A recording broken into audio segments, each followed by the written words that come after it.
Prevention, prevention, and more prevention. Okay, I'm starting to get more comfortable with talking in front of the camera in this podcasting thing, which I think is pretty cool. I just have to get my message out, however I can do that. But today I got something, sort of a recap of a bunch of things that I said that at the end of it, we need to finish the job. So Banff National Park, we need to brush, weed, thin, space, deadwood. You've heard the story. In that contract, where we go in and we thin 55,000 hectares of Banff, there is a tremendous harvest that can come out of that. And my concept is that we spend all that lumber on small family farming across Canada. And right now, with everything that's going on with separation and the disgruntled Albertans and everything that's going on with that, I think unity is really a key word here in keeping this country together, because this morning I heard on a few news stations how decimating this is going to be for Canada. It's going to be great for Alberta, but decimating for Canada. Well, I'm a Canadian first. I'm a patriot. So to everybody out there, I want Canada to be unified. Let's fix the problems of Canada in the interim of all this and keep it together as one instead of separating it and destroying our country, because that'll weaken us. And as a weak country, then things can happen. Invasion, you've got the US, the president that wants us to become the 51st state, on and on. So let's get down to the nitty gritty here. So brush, weed, thin, space, deadwood, burn, Banff.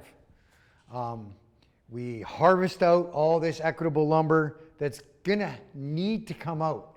So to brush and weed, this is what needs to come out. It's gonna be enormous harvest. So now instead of building 2x-frame, 2x4, and 2x6 dimensional lumber, we can be building barns, shops, sheds, shelters, all that with substantial amounts of lumber. So timber framing, log buildings, all that. And I've even mentioned the 500-year. We can build this stuff to be 500-year-old structures. Family farms that are going to last 500 years. It could be amazing. But remember, to do this, we need to sell to the consumer and not the corporations.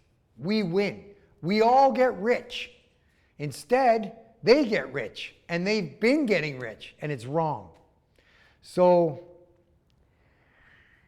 I'm going to go out on a limb here, because I've been thinking about this for some years. And what it involves is walking across the floor.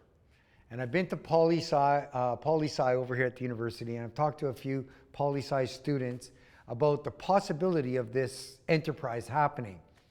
And what it involves is walking across the floor. So Daniel Smith, a bunch of years ago, walked across the floor with 18 MLAs, which is fine. You can do that legally.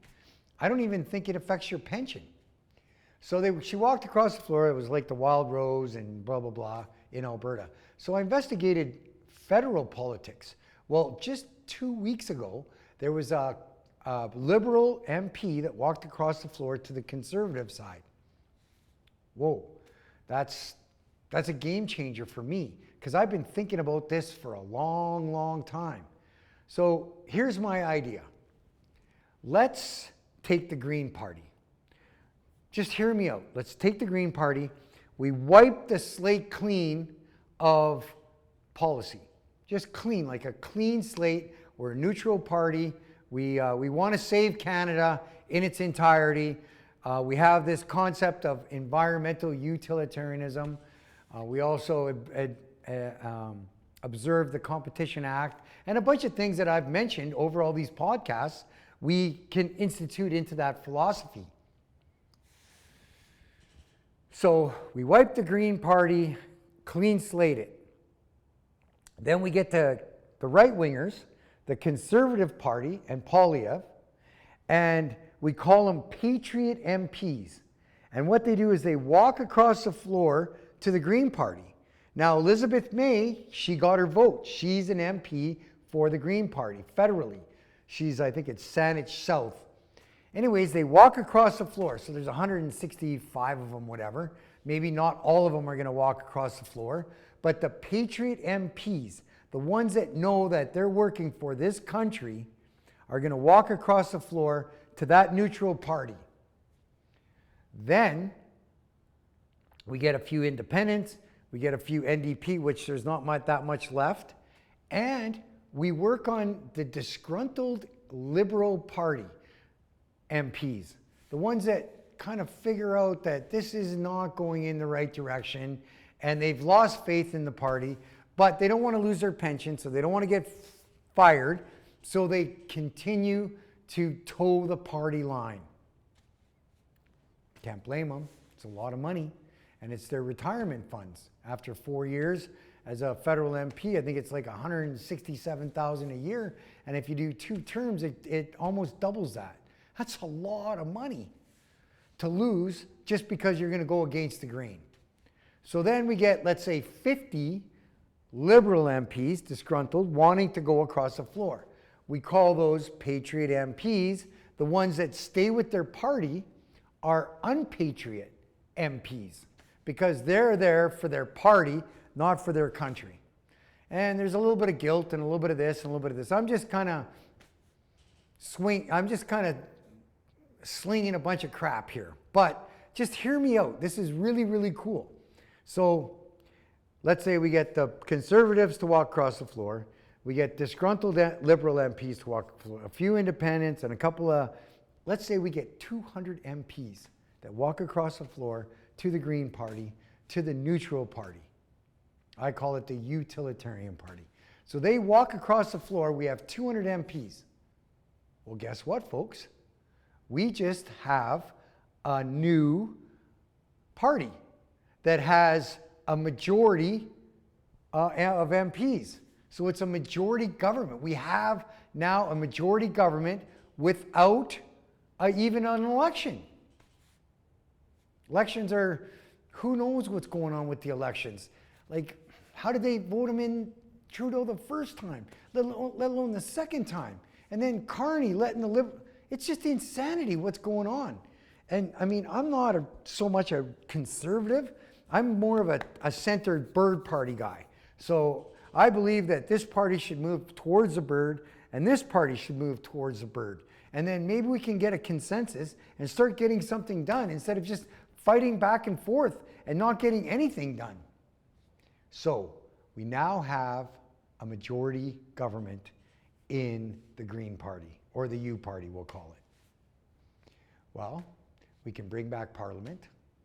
We can fix, because we have a majority government, a whole bunch of problems.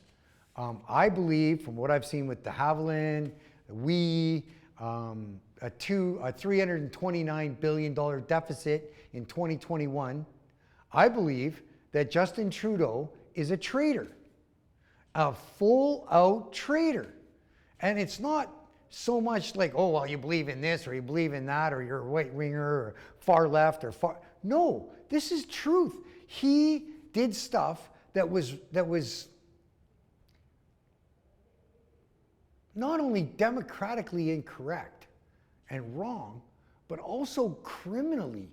You can't just do that, and you can't just give $4.5 billion to de Havilland for something that happened in Libya, and they never even did anything. It's all been proven. COVID-19, wouldn't it be nice to fix that problem so that it doesn't happen again? I mean, I guess I am a little radical, but so are they. And what they're doing is radical. Clear-cut logging, like, oh my gosh, that's radical, blatant abuse of a natural resource. I'm against that stuff, especially for political gain and financial gain for corporations. That goes against the Competition Act. So there's voting in capital punishment again. I believe some of these most heinous crimes should be punished by death so that it deters other people from carrying on this cycle of abuse. There's something to be paid for doing that, not just 2 years house arrest or 5 years house arrest or 2 years in jail or 5 years in jail. In California, those guys just disappear. Then we bring back the treason law, and we observe the treason law as it was set out by our founding fathers. So we bring the treason law. I think the last hanging was 1961 in Ontario, and I think the second last hanging was here in Lethbridge at the jail. So I think 61 was when that was abolished. So we bring back capital punishment. We bring back the treason law.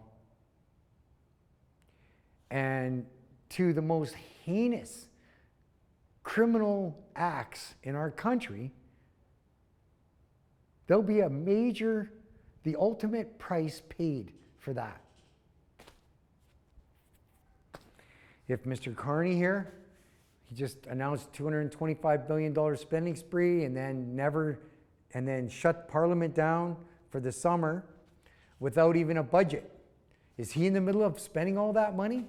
Is he allowed to spend all that money? Like, these guys are just running wild in the streets, doing whatever they want. Our Canada can't survive that. We're $1.2 trillion in debt. And with Carney's $225 billion, it's just going up. Meanwhile, we're such a resource-rich country. Why do we even have debt? It just doesn't make any sense. There's so much money out there, and nobody realizes how much is being generated and then how much is being squandered.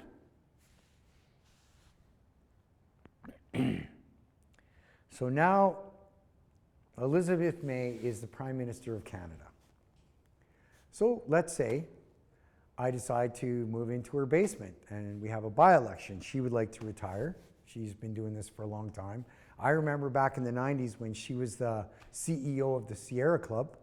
I don't know if she ever remembers talking to me, but many times I would phone her and talk to her about this environmental utilitarianism, because the Sierra Club, that was their mission, was to fix and repair nature, help it, not hinder it. So we have a by-election. I get voted in, let's say, in Saanich South. Well, guess what, folks? I am now the Prime Minister of Canada. Who would have thought? Well, now I can save Banff. I can bring in the army. I can bring in the criminal element. I can bring in corrections. I can bring in homelessness. I can bring in this, bring in that, bring in this. In this fuel load mitigation that I speak of, there's a lot of high-end technical work that needs to go in to brushing and weeding the park. I mean, Waterton, we lost 2/3 of Waterton, but it's still a third left. Plus, there's all the trees that just got scorched. Those things should all be removed and turned into farm buildings. Jasper, why isn't that all being turned into farm buildings? Because nobody has the vision to be able to come up with a plan that actually works, that's practical, sensible, reasonable. So we got this down. So we now can save Banff. Our third and our last crown jewel in Alberta is now saved. So when it's cleaned up and they decided to shoot lasers, or they light it on fire, or somebody throws a cigarette, or dry lightning strikes, Banff is safe. It's a beautiful place. It's green. It's not some burned out park like all the rest of this. Yoho, burned out park, 2003. Parks Canada burned that. We need to save Banff, but we need to save our country. We need to save our country from all these thieves that think they can just roll in and do whatever they want. It's time to stop. Political disobedience will not be tolerated in Canada anymore. Thank you. Doug Fur out.